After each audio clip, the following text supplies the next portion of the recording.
Okay, hello dear friends. Welcome to the final video of our series of prelims 2019 paper and how it could have been solved in the real exam like conditions when it was very difficult.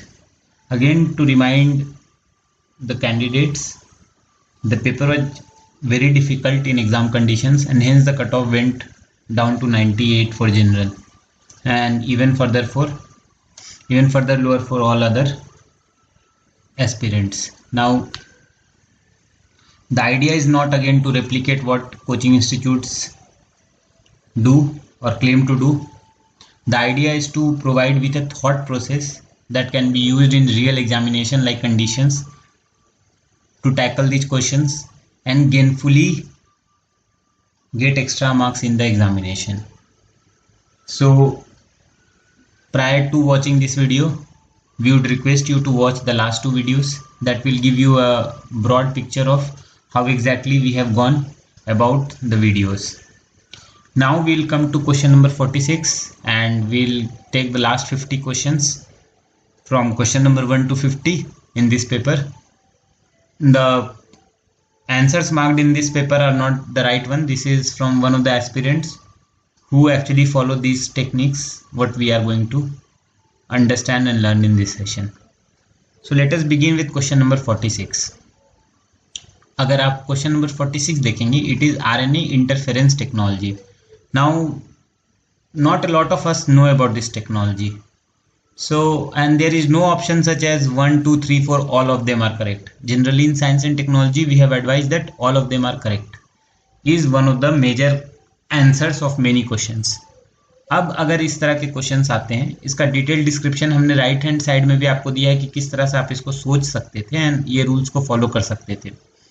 अगर आप इसके option 1 को देखते हैं, and please do not gate overwhelmed by this question, that is also very important. तो अगर आप इसमें देखते हैं कि ऑप्शन 1 में दिया है जीन साइलेंसिंग थेरेपीज में इनका इस्तेमाल किया जा सकता है और ऑप्शन 2 में दिया है कि इन्हें therapies for treatment of cancer में इस्तेमाल किया जा सकता है. तो अगर किसी चीज को जीन साइलेंसिंग थेरेपी में इस्तेमाल किया जा सकता है, उसका कोरोलरी है कि उसे ट्रीटमेंट ऑफ कैंसर के लिए भी इस्तेमाल किया जा सकता है. इसका मतलब if statement 1 is true, statement 2 has to follow. Now there is no option except the option A which has 1, 2 and 4 in it. तो ये ऑप्शन आपका मोस्ट पोटेंशियल ऑप्शन बनता है. Now come to this question again. इसमें दिया last few years में popularity क्यों gain हुई है? क्योंकि लास्ट फ्यू ईयर्स में अगर आप सोचें तो जैसे यहाँ दिया हुआ है ट्रीटमेंट ऑफ कैंसर हो रहा है, या फोर्थ ऑप्शन जो है it can be use to produce crop plants that are resistance to viral pathogens. तो वायरल पैथोजेंस का जो ये हम लोग कॉन्सेप्ट डिस्कस कर रहे हैं, that has also gain prominence in last few years. अगर इसमें जो ऑप्शन है ऑप्शन 3 कि it is use to develop hormone replacement therapies, तो ऐसा हमने कुछ सुना नहीं है कि हार्मोन को रिप्लेस किया जा रहा है अभी तक, particularly in last few years, जिसमें इसको यूज किया जा सकता है. उसके लिए ये पॉपुलर हुआ हो इज वेरी रेयर. सो इसमें यही आपको लर्निंग है कि आप हर कीवर्ड ऑफ द क्वेश्चन को समझें कि क्यों दिया हुआ है वो कीवर्ड, और ऑप्शंस के कोरोलरीज को भी समझें कि एक ऑप्शन अगर सही होता है तो उसके साथ साथ कौन कौन से ऑप्शन स्टेटमेंट सही होने ही चाहिए, and they should go hand in the answer. So the right answer is A in this. No black holes, and this was again in news. We have recently, again is the word, so recently gravitational waves were in news. Other were also in news, but gravitational waves is one of the favorites of UPSC. It has been asked again and again. So if a serious aspirant was there, उनको पता होगा कि black holes, LIGO, gravitational waves, these are related and they were in news. Question number 48 अगर हम देखते हैं कि MDR, multi drug resistant microbial pathogens क्यों बढ़ रहे हैं? मल्टी ड्रग रेसिस्टेंस इसलिए बढ़ता है क्योंकि हम ज़्यादा डोजेज ले लेते हैं. Incorrect doses we take, we try to experiment many of the antibiotics in livestock. So इसका ऑप्शन 2 एंड 3 तो बिल्कुल सही है, and there are 2 options which are containing it. No, genetic predisposition will never define any development of multi drug resistance. So that is not the right answer.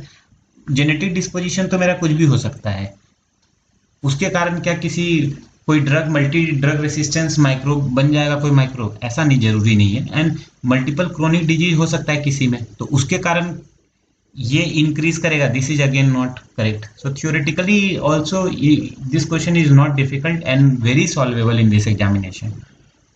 The right answer is 2 and 3 only. Now CAS9 protein again very often in use, CAS9, CSISPR, और इसका molecular seizures for target cutting genes, gene editing। बाकी options भी इतने weird थे कि आप आसानी से इस option को ढूंढ सकते थे, biosensor, gene for pest resistance, herbicidal substance।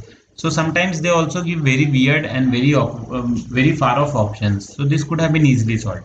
Now hepatitis B, again we all took the vaccine of hepatitis B in our childhood, so hepatitis B unlike hepatitis C does not have a vaccine is not the right answer. So I think this was again a solvable question, we all know. And अगर आप बाकी lines को देखेंगे, if you just want to see like some of those infected with hepatitis B and C viruses do not show the symptoms for many years, this is a generic line and it is correct. We don't come to know very often that someone had hepatitis B symptoms. Sometimes these symptoms can be shown after a long period of time. And similarly, the rest of the options like hepatitis B is transmitted like HIV, and globally the number of people infected with hepatitis B and C are several times more than HIV. Definitely, hepatitis B and C is more concern than HIV. Now, the key point here was some of the questions where you don't know much about it, like hepatitis B, hepatitis C, not many aspirants know. काफी लोग इतना नहीं पढ़ते हैं और हमें नहीं आता है मैक्सिमम लोगों को, तो there will be a easy option, उस ऑप्शन की तलाश करिए एग्जाम में, वो आसानी से मिलेगा और आसानी से आप इन क्वेश्चंस को सॉल्व कर पाएंगे, वरना क्वेश्चन अनसॉल्वेबल हो जाएगा। यही इन क्वेश्चन से लर्निंग है। अगले क्वेश्चन में अब हम आते हैं। नाउ ऑगमेंटेड रियलिटी का क्वेश्चन था। Now this is a classic question where we say कि डेफिनेशन को पलट दिया गया है, स्वैप कर दिया गया है, इंटरचेंज कर दिया गया है। अगर आप ऑगमेंटेड रियलिटी के डेफिनेशन को और वर्चुअल रियलिटी के डेफिनेशन को देखेंगे तो 1 and 2 हैज बीन स्वैप्ड, उनको इंटरचेंज कर दिया गया। ऑगमेंट का मतलब क्या होता है? किसी चीज में आपका वैल्यू ऐड करना, कुछ इंप्रूव करना, ऑगमेंटेशन हो रहा है। तो if we read the definition in statement 2 that images generated from computer are projected on real life and surrounding, this is something like augmentation हो रहा है। and virtual में क्या हो रहा है कि हम completely shut हो जा रहे हैं this physical real world से and we are going into a virtual world। so although ये question ओवरवेलमिंग लग सकता है but it is a very simple question. अगर आप स्टेटमेंट 3 भी पढ़े होते, augmented reality allows individuals to be present in the world and improves the experience of the camera of smartphone.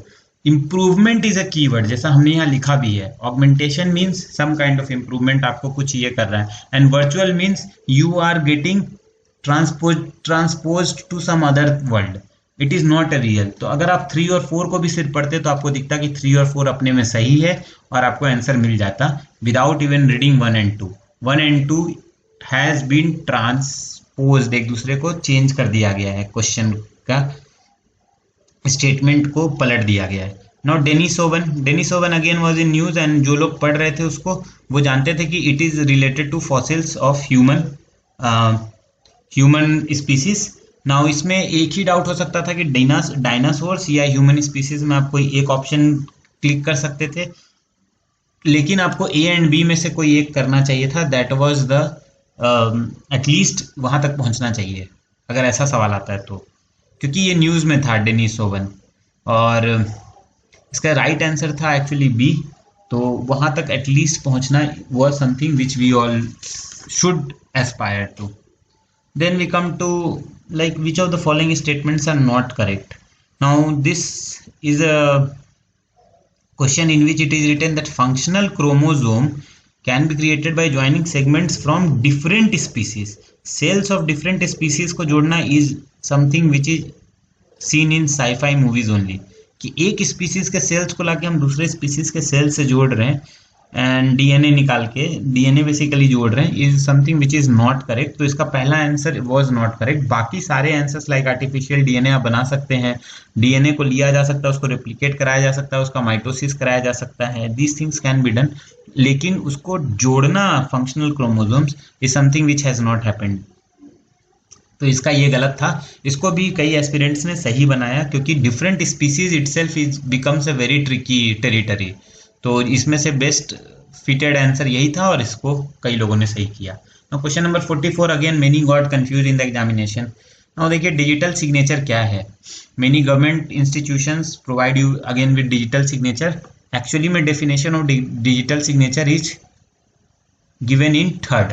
Now read the third option. An electronic method of signing an electronic document and ensuring that the original content is unchanged. Digital signature एक तरीका है, एक method है जिससे हम किसी एक document को साइन करते हैं। मेरा जैसे साइन हम फिजिकली करते थे तो उसे डिजिटली करके देन इट बिकम्स अनचेंज्ड। ये एक तरीका है। अगर डिजिटल सिग्नेचर एक तरीका है तो how can it be A electronic record. Electronic एक मेथड। अब देखिए आप, ये मैं यही समझाना चाह रहा हूँ इस क्वेश्चन में। आप इसे एग्जाम में कैसे सही कर सकते थे। अगर डिजिटल सिग्नेचर के लिए थर्ड ऑप्शन सही है तो फर्स्ट ऑप्शन सही कभी नहीं हो सकता, क्योंकि एक चीज इलेक्ट्रॉनिक मेथड और इलेक्ट्रॉनिक रिकॉर्ड दोनों नहीं हो सकती। समझ रहे हैं? It is a method, it is not a record. पहला ऑप्शन बेसिकली डिजी लॉकर की तरफ इशारा करता है, electronic record that identifies the certifying authority issuing it. तो रिकॉर्ड हो गया कि एक फाइल हो गई, बट डिजिटल सिग्नेचर एक टूल है जिससे हम साइन करते हैं। तो अगर थर्ड सही है तो फर्स्ट नहीं हो सकता। तो हमारे पास दो ऑप्शन बचे, 2 and 3 and 3। Now let us read 2। It is used to serve as a proof of identity of an individual to access information on server on internet. क्या हम सभी ने कभी यूज किया था डिजिटल सिग्नेचर, या क्या एस्पिरेंट यूज कर रहे हैं as a proof of identity? You should ask yourself, have you ever used this as a proof of identity to access information? The answer is no, we have not used. क्या ये information access करने के लिए हमें कभी भी जरूरत पड़ा है? It has not been used. Basically digital signature एक सिंपल टूल है, एक डिवाइस है जिससे हम सिग्नेचर करते हैं और कुछ भी नहीं है। इसे इस तरह से रिप्रेजेंट करके आपको कंफ्यूज करने की कोशिश की गई थी। इसका आंसर 44 का 3 ओनली करेक्ट था और कई लोग इसमें कंफ्यूज कर भी गए थे एग्जामिनेशन कंडीशन में, because the statements they are looking more or less similar, कि आइडेंटिफाई कर रहा है, इसका आइडेंटिटी है। No, digital signature is just a signing technique. Signature stands for signing. आप देखिए कि डिजिटल सिग्नेचर है और थर्ड ऑप्शन में साइनिंग दिया हुआ है, मेथड दिया हुआ है, इसलिए सिर्फ थर्ड ऑप्शन सही है। नाउ 45th में अगर हम आते हैं तो again it is A science and technology question. It is not like a digital signature. Now digital signature is also a science and technology question, so many of you got 1, 2, 3 marked. However, it was incorrect in this sense that digital signature is kind of a government initiative, not exactly science and technology, whereas these are directly science and technology question, something like wearable technology. अब wearable technology है, वो wearable devices से क्या क्या मिल सकता है? तो location मिल जाएगा, स्लीप मॉनिटरिंग कर सकते हैं, assisting the hearing impaired person. तो इसमें आप आसानी से साइंस एंड टेक्नोलॉजी में ऑल ऑफ देम करेक्ट कर सकते हैं, जब तक आपको एक्सप्लिसिटली नहीं पता कि वियरेबल टेक्नोलॉजी से आप हियरिंग इम्पेयर्ड पेशेंट को असिस्ट नहीं कर सकते। Do you know any example? Ask yourself in exam. No, you don't know, then go for all of this. So this is how it is done in science and technology. Then now we come to again question number 37. Now question number 37 says कि India में, इसका statement 2 पढ़िए पहले, कि India में कोई intellectual property appellate board नहीं है आज तक। No intellectual property appellate board. Now this is very strong statement. कोई एपलेट बोर्ड नहीं है, आईपी बोर्ड, ऐसा होना बहुत ही मुश्किल है। और नो वर्ड मैंने पहले ही कहा है आपको कि थोड़ा सतर्कता के साथ देखिए। सो basically option 2 is wrong. If statement 2 is wrong, then 2 options are eliminated. Now we have to just find whether 1 and 3 is correct or 3 is correct. Now इसके लिए हमें 3 को तो छोड़ ही देना चाहिए, बट इसमें एक बार 3 को पढ़ के देखते हैं क्या है। Plant varieties are not eligible to be patented in India. ध्यान से सोचना क्या दिया है कि प्लांट वेराइटीज इंडिया में पेटेंट होने के लिए एलिजिबल नहीं है। ये तो सही ऑप्शन है, क्योंकि हमारे जो 2 ऑप्शन बचे उसमें 3 ओनली एंड 1 and 3 बचा है, तो थर्ड स्टेटमेंट तो सही होना है। इसका मतलब अच्छा, प्लांट वेराइटी एलिजिबल नहीं है, इंडिया में पेटेंट नहीं होता है। ठीक है, अब इसको बेस लेके 1 स्टेटमेंट पढ़ते हैं। According to Indian Patent Act, biological process to create a seed can be patented in India. अब आप देखिए दोनों एक दूसरे का कॉन्ट्रा स्टेटमेंट है, स्टेटमेंट 1 and 3। अगर प्लांट वेराइटी पेटेंट नहीं हो रहा है इंडिया में, तो कितना परसेंटेज चांस है कि biological process to create a seed India में पेटेंट हो रहा होगा? इसका मतलब अगर 3 सही है तो 1 हैज टू बी रॉन्ग। यही हमने यहाँ लिखा भी है, आप इसे पढ़िएगा, आप समझ जाइएगा कि ये इजीली सॉल्व किया जा सकता था एग्जामिनेशन में। Although it sounds very difficult, this question is actually very easy. Now we come to question number 38, environmental protection act 1986। Again इसमें पहला कंडीशन दिया है कि it state the requirement of public participation. Now कोई भी act generally environment का, वो भी इतना पुराना act, requirement, mandatory, compulsion of ये, वो भी पब्लिक पार्टिसिपेशन का नहीं कर सकता, ये हमने रूल्स में भी देखा है। और उसका ये भी दिया हुआ है प्रोसीजर एंड मैनर, सब कुछ बताया हुआ है, ऐसा तो हो ही नहीं सकता पब्लिक पार्टिसिपेशन का। Public participation itself is a very vague term कि कितना पब्लिक पार्टिसिपेट करेगा, तो पहला तो गलत है ही। It lays down the standards of emission और discharge of environmental pollutants from various sources, ये सही है, अगर इन्वायरमेंट को कोई प्रोटेक्ट कर रहा है तो यही स्टैंडर्ड्स एंड इमिशंस ये सब के बारे में ही वो बताएगा। सो इसका आंसर क्या हो जाएगा, बी हो जाएगा, only second option is correct. ना सॉलिड वेस्ट मैनेजमेंट 2016 का ये जो क्वेश्चन था, ये भी काफ़ी आसान सा क्वेश्चन था। पहला इसका ऑप्शन था कि 5 कैटेगरी में इसको सेग्रीगेट करना है वेस्ट को, 5 दिया हुआ है, डेटा है, हाँ डेटा है, डेटा विल बी रॉन्ग, ये तो ऐसे ही गलत हो गया। दूसरा ऑप्शन को अभी एक बार छोड़ देते हैं, दूसरा ऑप्शन देखते हैं, the rules are applicable to notified urban bodies, notified towns and only industry, all industrial township only. अब सिर्फ इसमें ओनली वर्ड दिया हुआ है, तो ऐसा जरूरी नहीं कि सिर्फ इतने में ही होगा, इससे एक्सेसिव भी हो सकता है, तो ओनली वर्ड के कारण ये गलत हो गया। डी ऑप्शन देखते हैं, it is mandatory on the part of the waste generator that the waste generated in one district can not be move to another district. Now इसके दो मेन वर्ड्स हैं, एक तो मैंडेटरी और दूसरा कैन नॉट बी मूव्ड। ऐसा हो ही नहीं सकता है कि एक डिस्ट्रिक्ट से हम दूसरे डिस्ट्रिक्ट तक वेस्ट नहीं ले जा सकते। तो ये एक क्लासिक क्वेश्चन है जिसमें सारे रूल्स वर्क करते हैं, can not, mandatory, only, data is wrong. तो आपका बचता है एक ऑप्शन सी, जिसमें क्या दिया हुआ है, the rules provide for exact and elaborate criteria for identification of sites for landfills and waste processing facilities। अगर आप पढ़िए सॉलिड वेस्ट मैनेजमेंट के बारे में बात भी हो रही है, यहाँ पे भी बात हो रही है कि आइडेंटिफिकेशन ऑफ साइट्स होना चाहिए एंड वेस्ट प्रोसेसिंग फैसिलिटीज का पता करना चाहिए, which is actually a correct statement जो कि bodes well with what has been written here. अगर आप इसको ध्यान से देखें, कई लोगों को लगा कि एग्जैक्ट एंड इलेबोरेट ऐसा वर्ड दिया है तो ये गलत होगा। एग्जैक्ट किसी चीज में बताता है कि कुछ कुछ एग्जैक्ट क्राइटेरिया, कुछ कुछ को इलेबोरेट डिटेल में बताता है, इस तरह से आपको इसको देखना था।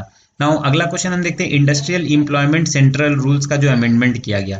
देखिए ऐसे कोई भी जो अमेंडमेंट होते हैं क्वेश्चन नंबर 40 में, इसको ईज ऑफ डूइंग बिजनेस के तरफ से देखना चाहिए, क्योंकि अभी जो अमेंडमेंट्स हो रहे हैं रिसेंट ईयर्स में, लाइक 2018, 2017, वो सब ईज ऑफ डूइंग बिजनेस में इंप्रूवमेंट लाते हैं। नाउ इसमें दिया है कि अगर rules of fix term employment are implemented, it becomes easier for firms to lay off firms now workers.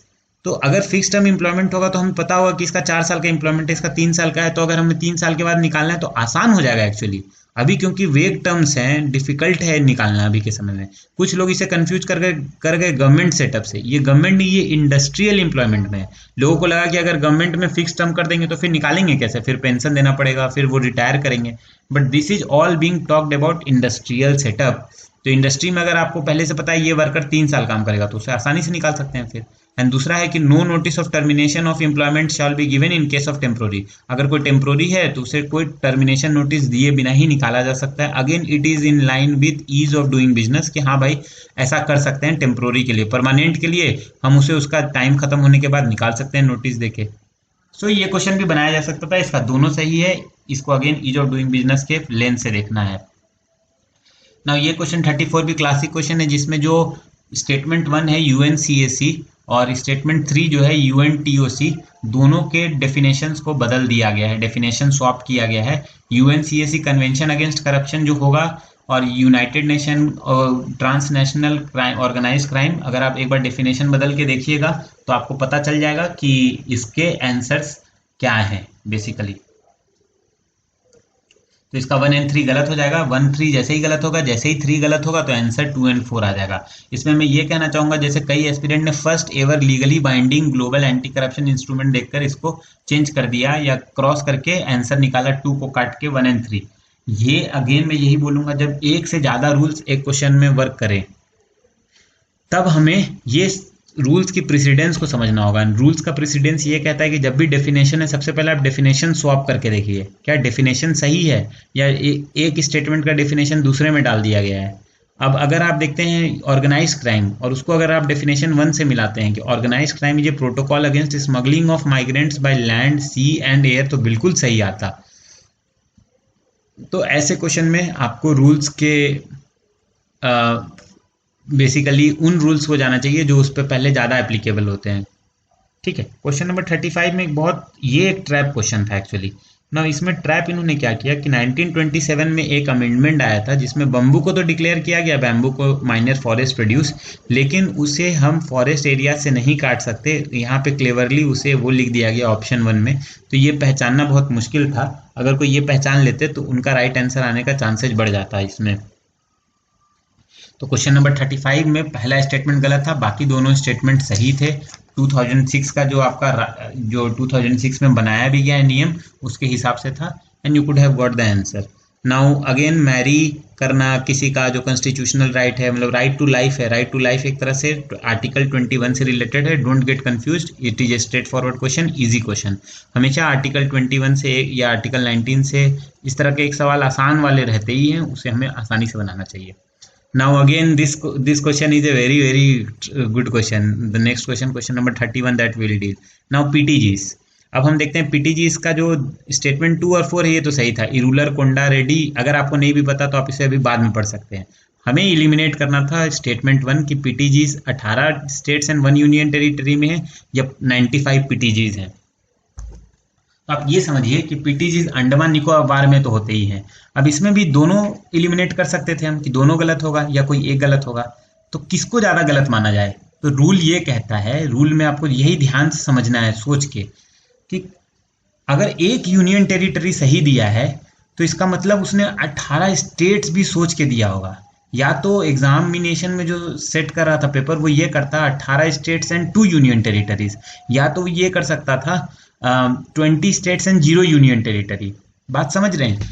अगर उसने यूनियन टेरिटरी के नंबर को सही रखा, इसका मतलब उसने इस पूरे लाइन को सही रखा।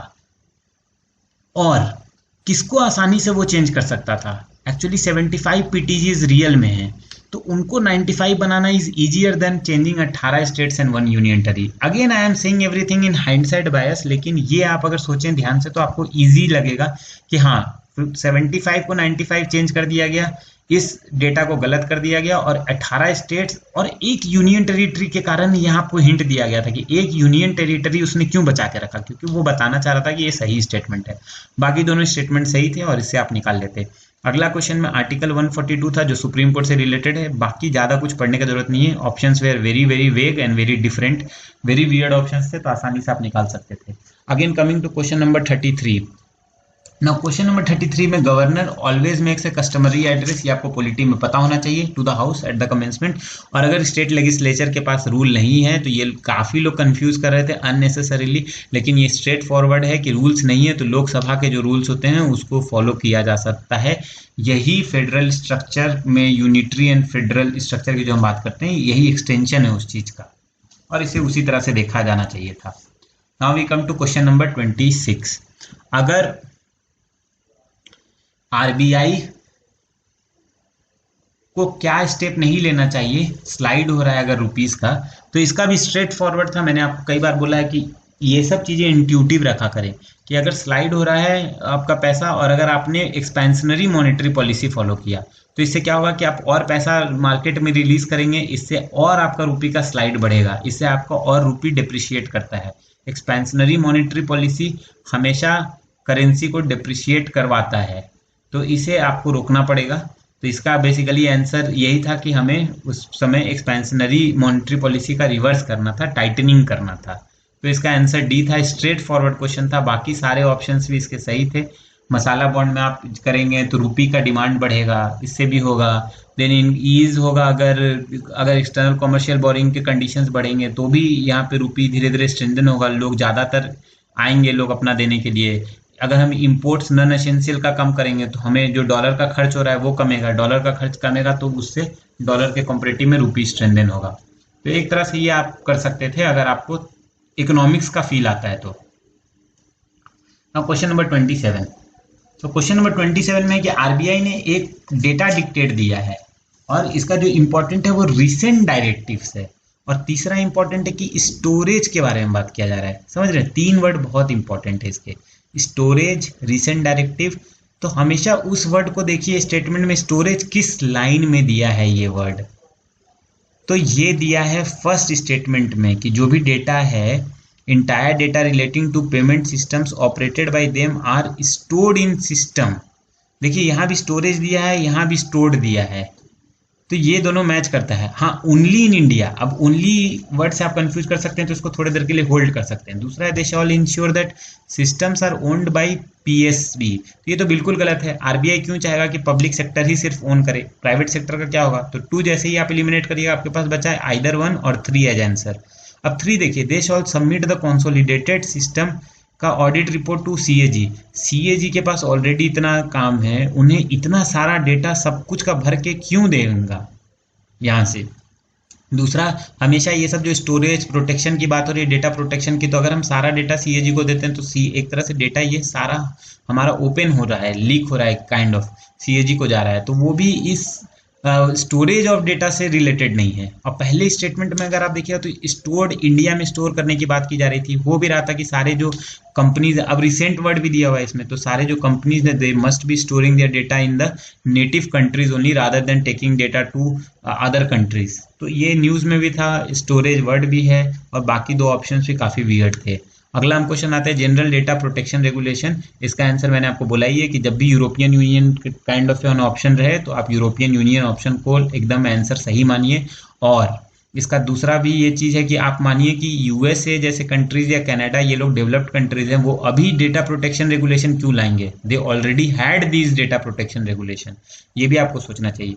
यूरोपियन यूनियन में कई सारे कंट्रीज हैं, तो इसलिए वो इंटीग्रेट करके एक नया जीडीपीआर बनाना चाह रहे होंगे। हमेशा ऐसे में ये सोचना चाहिए कि यूनियन में सारे कंट्रीज मिलकर एक नया सोचे होंगे, बट इंडिविजुअल कंट्रीज जैसे यूएस है, उसके पास तो ऑलरेडी ये सब होगा प्रोटेक्शन रेगुलेशन।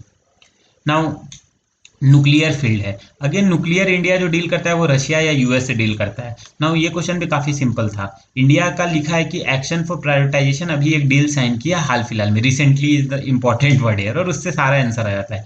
इंडिया ने यूएसए के साथ ऑलरेडी न्यूक्लियर डील्स काफी बार साइन किया हुआ है 2008 के पीरियड के दौरान। तो इंडिया का जो पॉलिसी है वो बेसिकली काउंटर बैलेंस करता है। इंडिया मल्टी सबके साथ एक साथ, मतलब डिफरेंट कंट्रीज के साथ इंडिया साइन कर रहा है न्यूक्लियर फील्ड में। तो इंडिया यूएस के साथ कर सकता है, और उस हिसाब से इंडिया के जो न्यूक्लियर में स्ट्रेंथ है वो रशिया के साथ है। तो हाल फिलहाल में अगर आप सोचते उन लाइंस पे कि यूएस को काउंटर बैलेंस करने के लिए इंडिया ने रशिया के साथ साइन किया होगा, तो आपको इसका आंसर मिल जाता। जापान एंड यूके तो आपको कभी नहीं मारना चाहिए इस तरह के न्यूक्लियर में खासकर। Money multiplier again is important easy concept. अगर आप कैश रिजर्व रेशियो ये सब बढ़ाते हैं तो और मनी घटता है सिस्टम से। तो मनी तब बढ़ता है जब हम लोग बैंक जाते हैं, जब हम लोग क्रेडिट कार्ड यूज करेंगे, मनी का मल्टीप्लिकेशन होता है। हम जितना पैसा एक हाथ से दूसरे हाथ में पैसा जाना, बैंकिंग हैबिट बढ़ेगा, हम बैंक में जमा करेंगे, बैंक उस पैसे को किसी को देगा। अगर हम बैंकिंग हैबिट नहीं बढ़ाते हैं, हम पैसा पकड़ के बैठे रहेंगे, तो मनी एक जगह से दूसरे जगह कैसे जाएगा? जैसे हमारे पूर्वज पैसा दबा के मर जाते थे, तो वो पैसा कहीं ट्रांसमिट नहीं हुआ, मल्टीप्लाई नहीं हुआ उसका। और ये सब वियर्ड ऑप्शन होता है, increase the population of country, ये सब फालतू ऑप्शन है, ये सब पे ध्यान नहीं देना चाहिए।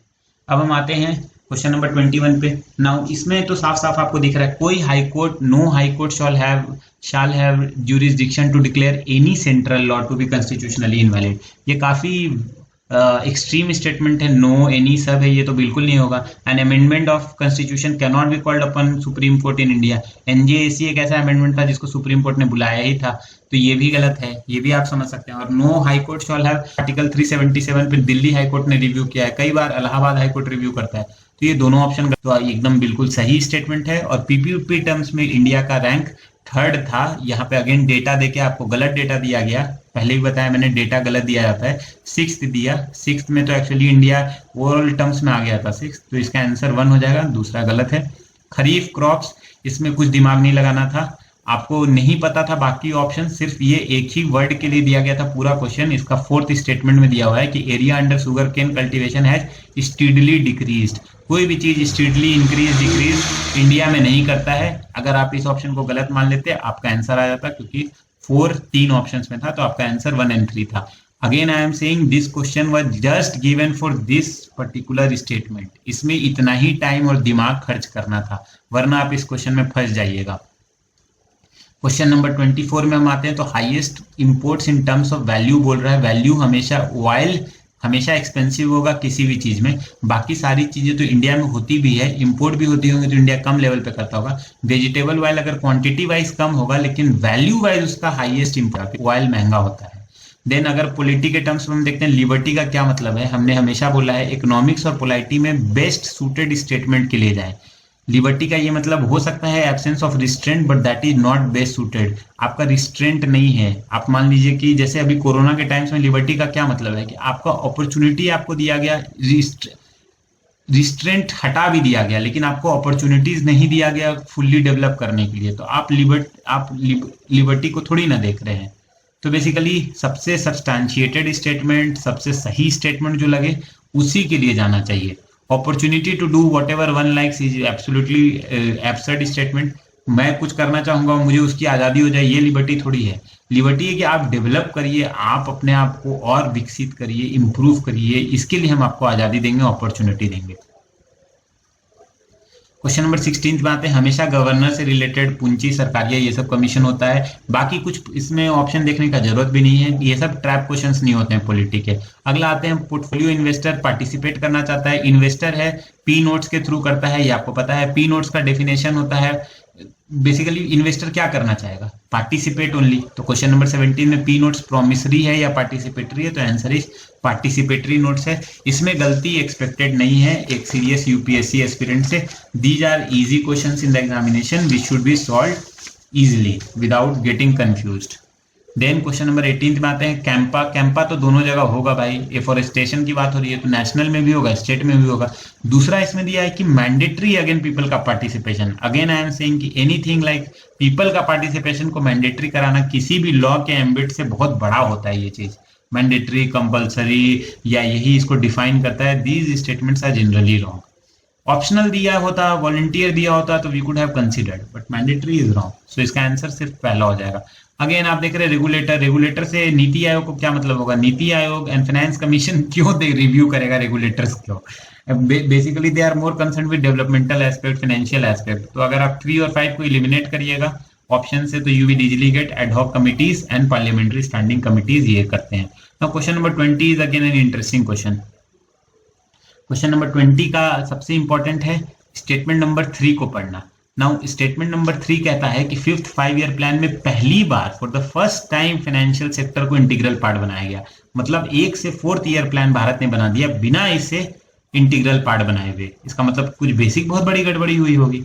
तो ऐसा तो हो ही नहीं सकता। Financial sector is itself a very huge ambit, इसका बहुत बड़ा एम्बिट है। आप इंडस्ट्रीज की बात करें वो भी फाइनेंशियल सेक्टर में जाएगा, तो ये तो संभव ही नहीं है। तो जब ये संभव नहीं है तो स्टेटमेंट 3 गलत हो जाएगा। तो आपके पास 2 ऑप्शंस बचेंगे, या तो 2 ओनली या 1 and 2 ओनली। तो 2 पढ़ने की जरूरत नहीं है। Now we will read 1। Second 5-year plan से there was a determined thrust towards substitution of basic and capital good industries. Now इस ऑप्शन में एक वर्ड जो दिया हुआ है basic and capital good industry, तो यूपीएससी ने इसका आंसर कंसीडर किया है A, means 1 and 2 both. Basically एक सब्स्टिट्यूशन तो था, हम लोग अब बढ़ रहे थे धीरे धीरे, जिसमें आपका मोनोपोलीज फॉर्मूला आया था कि अब हम इंडस्ट्रीज सेट करेंगे। तो बेसिक इंडस्ट्रीज को भी सेट किया जा रहा था और कैपिटल इंडस्ट्रीज को भी सेट किया जा रहा था। सो थोड़ा सा डाउटफुल है, हेवी इंडस्ट्रीज को सेट किया जा रहा था ये बोला जाता है। तो कई लोगों ने माना कि बेसिक इंडस्ट्रीज को सेट नहीं किया जा रहा था, but in this question will go with UPSC. उन्होंने बताया है कि बेसिक एंड कैपिटल सही है, तो हम 20 का आंसर ए मानेंगे। सर्विस एरिया, यार सर्विस सेक्टर बैंकिंग से रिलेटेड है, लीड बैंक एक ही है। मनरेगा ये सबसे कैसे रिलेटेड होगा सर्विस सेक्टर, आप ही बताइए। इंटीग्रेटेड रूरल डेवलपमेंट प्लान, ये सबसे कहाँ आपने पढ़ा है कभी भी? Service is related with bank and lead bank scheme एकमात्र है। And national skill development mission, these things are just wayward option, आपको एकदम ऑप्शन समझना चाहिए। 12वां नंबर में देखते हैं, सैंड एक माइनर मिनरल है, ये तो सही है, लॉ के हिसाब से सैंड एक माइनर मिनरल है, पहला स्टेटमेंट सही है। अब हम पढ़ते हैं सेकंड और थर्ड स्टेटमेंट, क्या दोनों एक दूसरे को कॉन्ट्रावीन करते हैं? तो थर्ड स्टेटमेंट पढ़ते हैं कि state government have the power to frame rules to prevent illegal mining of minor minerals. तो अगर भाई माइनर मिनरल्स का कुछ इलीगल माइनिंग हो रहा है तो स्टेट गवर्नमेंट को रूल बनाने का हक होना चाहिए। किसी के यहाँ ज्यादा हो सकता है इलीगल माइनिंग, किसी के यहाँ कम हो सकता है, तो स्टेट गवर्नमेंट को बनाना चाहिए। नाउ इसमें दिया है सेकंड में, state government have the power to grant mining leases of minor minerals but the powers regarding the formulation of rules of grant of minor minerals lie with the central government.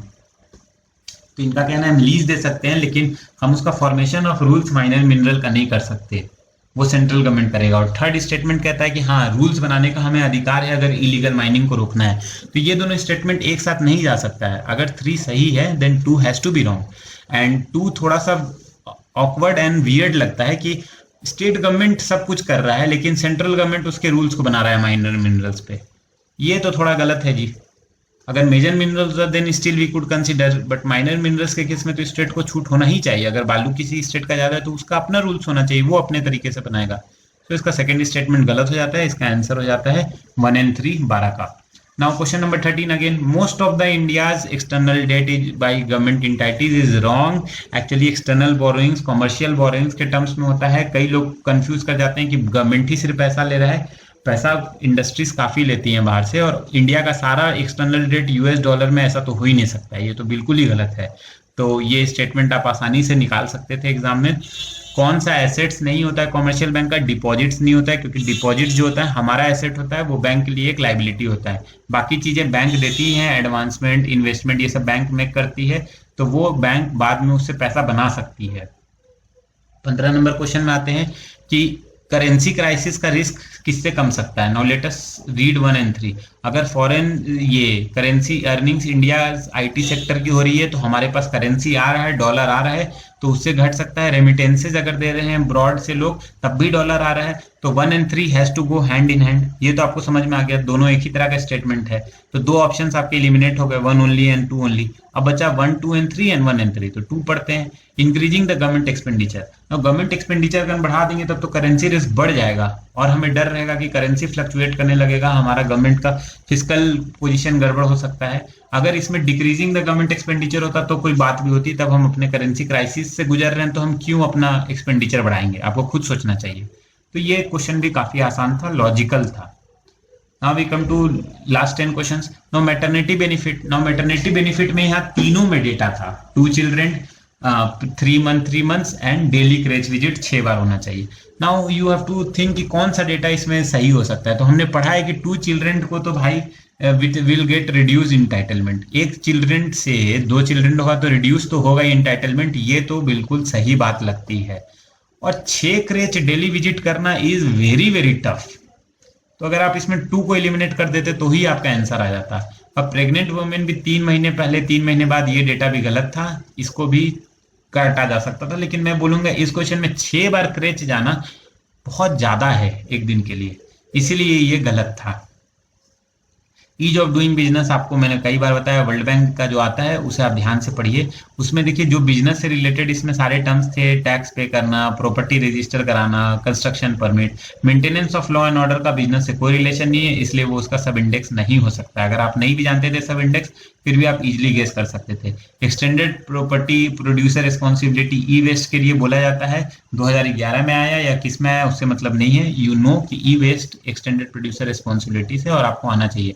Economic cost एक बड़ा term होता है question number 9 के लिए, तो आप उसमें only word हटा दीजिए। ट्रांसपोर्टेशन कॉस्ट ही सिर्फ लेगा, इंटरेस्ट कॉस्ट ही लेगा, सिर्फ प्रोक्योरमेंट और गोडाउन चार्ज क्यों लेगा, पूरा डिस्ट्रीब्यूशन कॉस्ट किसी का इकोनॉमिक कॉस्ट में पड़ेगा। इकोनॉमिकली कितना खर्च हो रहा है, तो भाई हम पूरा डिस्ट्रीब्यूट कर रहे हैं, उसमें भी खर्च पड़ रहा है। सोशल कैपिटल, देखिए अलग अलग तरह के कैपिटल होते हैं। Question number 10, human capital, monetary capital. Social capital हुआ कि आपका सोसाइटी में किस तरह के रिलेशंस हैं, कैसा आपका कैपिटल ऑफ द सोसाइटी क्या होगा। सोसाइटी का बेसिक यूनिट क्या है, पीपल और उसके रिलेशंस। बेसिकली पीपल के रिलेशन से ही बनता है ना सोसाइटी। तो जितना ज्यादा लोग उसमें एक दूसरे पे म्यूचुअल ट्रस्ट एंड हार्मोनी करेंगे सोसाइटी में, उसी से सोशल कैपिटल आएगा। इसका एक हिंट और देता हूं, ऐसा क्वेश्चन अगर आए आपको एग्जामिनेशन में तो वर्ड क्या दिया है, सोशल कैपिटल। ऑप्शन डी देखिए, स्टेटमेंट डी में क्या दिया है, there is a level of mutual trust and harmony in the society. Society matches with social word, इसीलिए इसको सही मानना चाहिए। हमेशा ऐसे वर्ड्स हमने अभी भी देखा था एक और क्वेश्चन में कि वो सेम टू सेम वर्ड्स आता है, तो वही जनरली सही ऑप्शन होता है। Now last page of our this coming to question number 1, AIIB बहुत लोगों को पता है, very simple question for the aspirant, कि पहले तो इसमें लिखा है कि कोई भी मेंबर बाहर से नहीं होगा, एशिया के बाहर, इसी से आंसर आ जाएगा कि ऐसा है ही नहीं, बहुत सारे मेंबर्स को चाइना लेके आया है, इंडिया लार्जेस्ट स्टेक होल्डर भी नहीं है, ये भी डेटा दिया है लार्जेस्ट स्टेक होल्डर। एंड पहला क्वेश्चन, पहला इसका ऑप्शन देखिए, AIIB has more than 80 member, इसने ये नहीं बोला AIIB हैज 85 मेंबर्स, ऐसा बोलता तो मैं बोलता ये गलत है, more than, less than, these are correct actually, तो इसलिए पहला सही हो जाएगा, बाकी गलत हो जाएंगे। इसमें देखिए इंटर क्रेडिट एग्रीमेंट के बारे में बात की जा रही है, जो कि रिसेंटली साइन किया गया है Indian banks and financial institutions के बीच में। नाउ देखिए, आप अगर इसके स्टेटमेंट्स को पढ़िएगा तो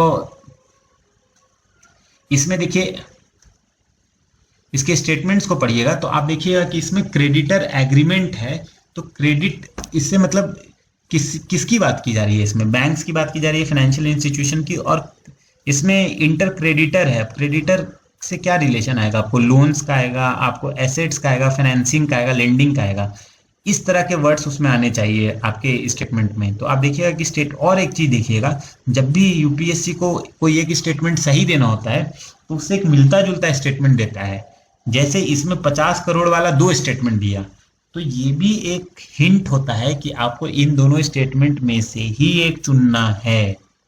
ये एक बहुत बड़ा हिंट है आपके लिए, अगर आप चाहते हैं इसे यूज करना तो अब आप थर्ड स्टेटमेंट देखिए कि इंडिपेंडेंट रेगुलेटर की बात कर रहा है, फोर्थ स्टेटमेंट में स्ट्रेस्ड एसेट की बात कर रहा है। वर्ड क्या दिया हुआ है, रिसेंटली, स्ट्रेस्ड एसेट न्यूज में था, कॉन्सेंट्रियम कॉन्जोरिटम लेंडिंग न्यूज में था, और बेसिकली ये बात भी हो रही है इंटर क्रेडिटर एग्रीमेंट की, तो ये बिल्कुल सही लग रहा है। ये बहुत ही सिंपल क्वेश्चन था और इसका आंसर डी होगा। Chairman of public sector bank board bureau करता है, आरबीआई या मिनिस्ट्री ऑफ फाइनेंस क्यों करेगा, आप खुद ही सोच के देखिए, और कंसर्न बैंक को क्यों करने देगा, वरना वहां इंटरनल पॉलिटिक्स हो सकता है, तो बैंक्स ब्यूरो बोर्ड को ये दिया जाता है। उसके बाद यार, पेट्रोलियम एंड नेचुरल गैस पहला रेगुलेटरी बॉडी इंडिया में बना हो, ऐसा तो संभव ही नहीं है, उससे पहले कई सारे रेगुलेटरी बॉडी बने हो। अगर आप ऑप्शन 1 को एलिमिनेट कर दीजिएगा, आपका आंसर इसमें आ जाएगा, इट इज वेरी सिंपल। और वोल्टी, हमने कभी ये सुना ही नहीं है कि एडवांस 3G भी कोई चीज होती है, 4G हमने सुना था, तो वोल्टी वॉइस ओवर मतलब, और सेकंड स्टेटमेंट में दिया कि VoLTE is voice only technology, तो ऐसा तो हो ही नहीं सकता है। वोल्टी में तो हम लोग वॉइस एंड डेटा दोनों यूज करते हैं, राइट, LTE से ऊपर है VoLTE, वॉइस प्लस LTE के जो फीचर्स हैं वो तो है ही है, तो इसका भी दोनों गलत था, इसका भी आसानी से नाइदर 1 and 2 ला सकते थे। This is also simple. Now what should be done after the discussion? So what next? So we have discussed all the 100 questions, and what we expect you to do is to solve previous year question papers using these techniques. See how many of you are able to solve questions and in how many questions you are able to apply these techniques. We have already discussed paper of 2018 in great detail, and we have also discussed on our channel ki these techniques actually work on those papers as well. If you start solving previous year UPSC question papers, you will see these techniques explicitly work in UPSC papers. They may not work in mock interviews, but UPSC के ये जो techniques है UPSC paper के लिए तो रामबाण है। तो अब आपका फैसला है कि आप इनको कई बार देखें, इस वीडियो को ध्यान से समझें, पूरा अपना एनालिसिस करें। If you are able to get techniques better than ours, please let us know, we'll be more than happy. If you want to share it with your friends, with the student community, we can decipher and decode and make the preparation a bit easier for all the aspirants and candidates there. Just a thought for you, when I started preparing, I did not have a lot of time. I had less than 1 month to prepare for prelims in the first time, and when I cleared this examination, I actually used to give mock test, and I tried to see if rules which I knew at that point of time. I did not know a lot of rules. Now I have understood what are the rules that actually help.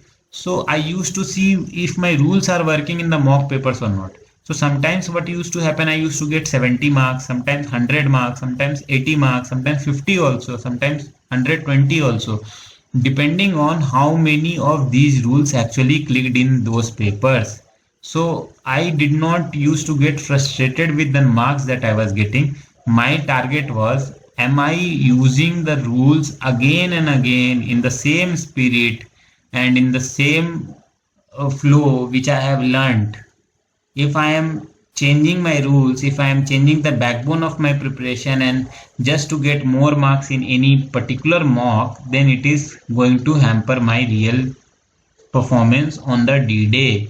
So this is the request from our end. Rules as sacrosanct.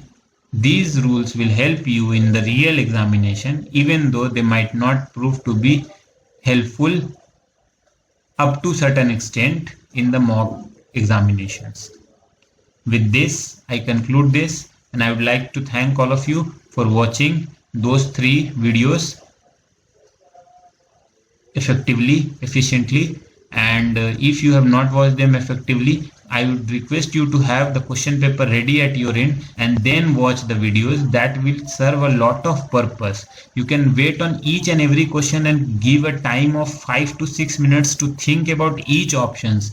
Go to Wikipedia, go to Google the options, see what you understood. The idea is not just to quickly finish the question papers of UPSC. The idea is to make them as a base for your future prelims paper. So the more the time you spend on papers conducted by UPSC like engineering,